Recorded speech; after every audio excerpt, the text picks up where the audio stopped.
সম্প্রতি গাজীপুরে কালিয়াকৈরে ১৩ বছরের মাদ্রাসার ছাত্রীকে এক হিন্দু যুবক অপহরণ করে ৩ দিন আটকে রেখে দলবদ্ধভাবে পাশবিক নির্যাতন চালায়। অতীতের মতোই মিডিয়া নীরব, প্রশাসন নীরব। যদি অতীতে দেখেছি এই ধরনের ঘটনা সর্বোচ্চ আসামির গ্রেপ্তার ব্যতীত উপযুক্ত শাস্তি পর্যন্ত পৌঁছায় না। এমত অবস্থায় সঠিক আইনের প্রয়োগ না থাকায় জনগণ নিজেই শাস্তি প্রদান করলে ইসলাম সমর্থনযোগ্য হবে কিনা, খুবই দরকারি প্রশ্ন। দেখুন, গাজীপুরের ঘটনাটা নিয়ে আমাদের সবারই কমবেশ মুখ খোলা দরকার, আমাদের সবারই এই ব্যাপারে কথা বলা দরকার। এই ঘটনা আমি যতটুকু শুনেছি যে 2 মাস আগে ঘটেছে, অথচ 2 মাস পর্যন্ত এই ঘটনা দামাচাপা দেওয়া হয়েছে। এখন সেই ঘটনা প্রকাশ হচ্ছে, 2 মাস পরে প্রকাশ হচ্ছে। 2 মাস ধরে দামাচাপা দেওয়া হয়েছে কেন, সেটা একটা বড় প্রশ্নের জায়গা। আর এই দেশে মুসলমানরা, আমরা দীর্ঘদিন থেকে দেখেছি, হিন্দুদের পূজা হলে যাতে করে সেখানে কেউ নাশকতা করতে না পারে, মাদ্রাসার ছাত্ররা গিয়ে মন্দির পাহারাদারি করে সেখানে মুসলমানদের বদনামির হাত থেকে বাঁচাবার জন্য চেষ্টা করে।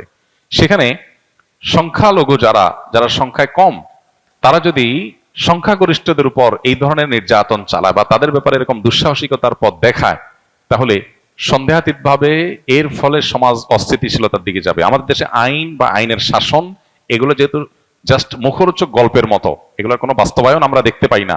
এজন্য মানুষের আস্থা তলানিতে। এরকম পরিস্থিতিতে মানুষের আস্থা ফিরিয়ে আনার জন্য দৃষ্টান্তমূলক শাস্তির কোনো বিকল্প নাই।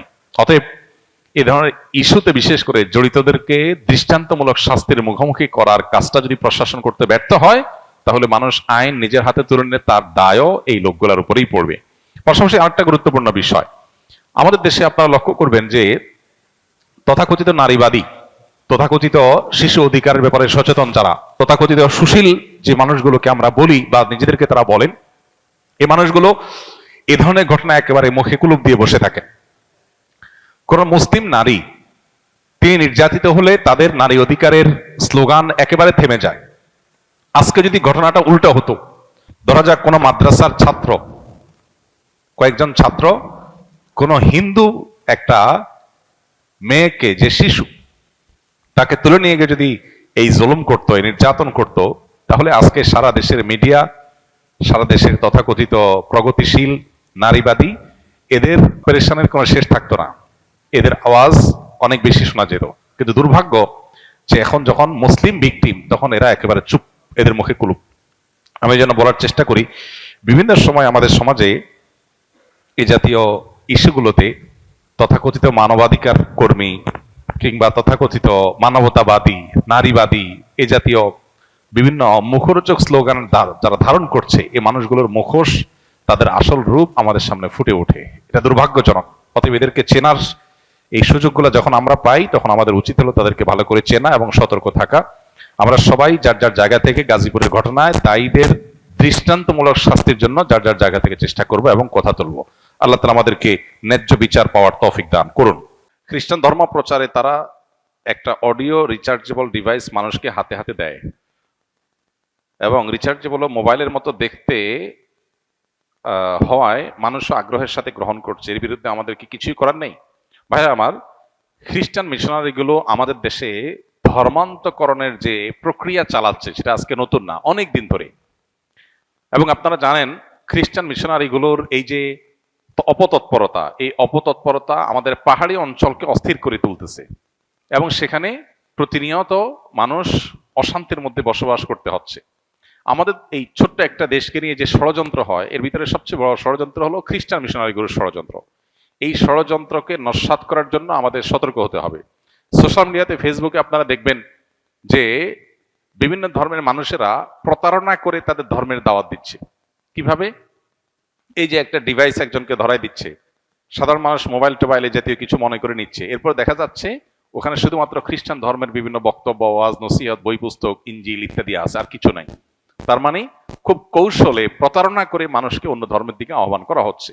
আবার দেশের অনেক জায়গাতে আমরা দেখেছি যে মানুষকে খ্রিস্টান ধর্মের দাওয়াত দেওয়ার নাম করে আপনার বিভিন্ন প্রলোভন দেয়া হচ্ছে, তাদেরকে বিভিন্ন সুযোগ সুবিধা দেওয়া হচ্ছে। এটা ওপেন সিক্রেট। উত্তরবঙ্গে প্রত্যেকটা জেলায় খ্রিস্টান মিশনারিগুলো এভাবে কাজ করছে, এবং উত্তরবঙ্গে গেলে দেখা যায় তাদের যে পরিমাণ কার্যক্রম, অফিস আদালত, গাড়ি ঘোড়া, তাদের লোকবল যেভাবে কাজ করছে, প্রশাসনের কিছু অসাধু মানুষ সামান্য কিছু ঘুষ পেয়ে তারা অনায়াসে এদেরকে এই অনৈতিক এবং অবৈধ, রাষ্ট্রীয় আইনে যেটা নিষিদ্ধ, প্রলোভন দেখিয়ে ধর্মান্তর ধর্মান্তরিত করার এই কাজটা তারা কিন্তু অহরহ করে যাচ্ছে, যেন দেখার কেউ নাই।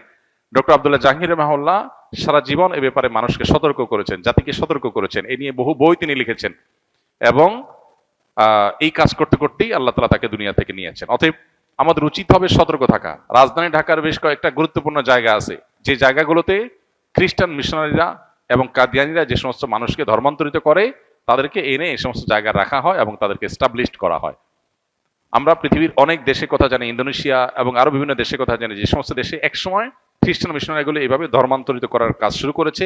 একটা পর্যায়ে তারা দাঙ্গা বাঁধিয়ে সেখানে দেশের স্বাধীনতার সার্বভৌমত্ব নষ্ট করেছে। অতএব আমাদের দেশকে রক্ষা করার প্রয়োজনে ভিনদেশীদের এই সমস্ত অপতৎপরতা, এই সমস্ত শয়তানি এবং তাদের এই যে প্রলোভন দেখিয়ে মুসলমান গরিবদেরকে খ্রিস্টান বানানোর যে মিশন আছে, এগুলো আমাদেরকে থামাতে হবে।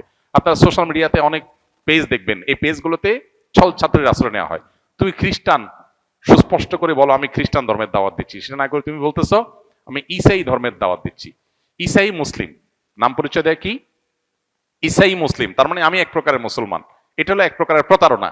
তুমি খ্রিস্টান সেটা বলো স্পষ্ট করে, না করে তুমি ছল ছাতুরি করছো সাধারণ এবং সরল মনা মুসলমানদেরকে বিভ্রান্ত করবার জন্য। অতএব এদের ব্যাপারে আমাদের সজাগ থাকতে হবে এবং এদের শয়তানিকে আমাদের থামাতে হবে। প্রশাসনের অসাধু কিছু মানুষজন যারা সামান্য কিছু টাকা পয়সা খেয়ে এদেরকে নির্বিঘ্নে কাজ করার সুযোগ দেয় এবং এদের বিরুদ্ধাচরণ করলে তাদেরকে বিগত সরকারের আমলে আমরা দেখেছি জেল জুলুম সহ্য করতে হয়েছে। আমাদের অনেক ওলামা ইকরামকে জেলে যেতে হয়েছে এদের বিরুদ্ধে কাজ করার কারণে। অতএব খ্রিস্টান মিশনারিদের অপতৎপরতা থামানোর জন্য আমাদেরকে কাজ করতে হবে, কথা বলতে হবে এবং প্রশাসন সংশ্লিষ্ট ভাইদেরকে বলবো আল্লাহকে ভয় করুন। এই মাটির বিরুদ্ধে বিশ্বাসঘাতকতা আপনারা করছেন, যারা খ্রিস্টান মিশনারি সহ বিদেশি মিশনারিগুলোকে, বিভিন্ন অর্গানাইজেশনগুলোকে তাদের ধর্মান্তরিত করার যে কাজ, এই কাজটা আপনারা নির্বিঘ্নে করতে দিচ্ছেন।